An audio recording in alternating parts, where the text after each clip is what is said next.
Frank Utter, 17. Raplamaa rattamaratoni Hawaii Express Grand Prix võitja Peeter Tarvis, no palju õnne! Kuidas see võit siis tuli sellisel võib-olla mitte kõige suvisemal etapil?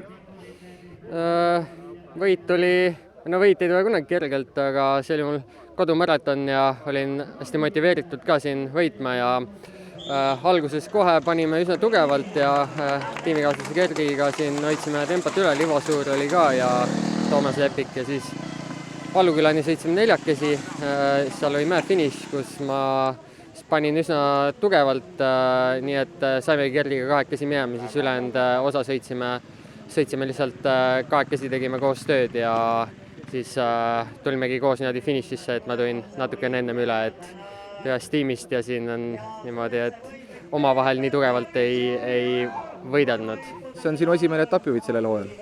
Jah, täpselt nii, ma tänavu Hawaii Expressi Estonian Cupi etappi ei ole veel võitnud ja eks siin mõned etapid veel ees, aga praegu ma olen küll jah õnnelik, et just selle koduetapi kätte sain, et see on alati hästi hea tuju tekitab, kui kodus hästi läheb.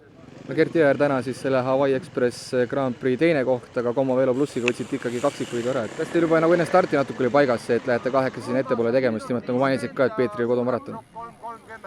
Enne starti nagu täitsa plaani paigas ei olnud, et siin mõlema muidugi teadsime, et tuleb kohe ees olla ja ega siin midagi passida ei ole, et neid läks. Oli sellised raskemad lõike ka, et oli teada, et ju palju vahepeal vihma tulnud ja rada oli päris selline soppane ja märg ja 5 stardist mindi ka rajale?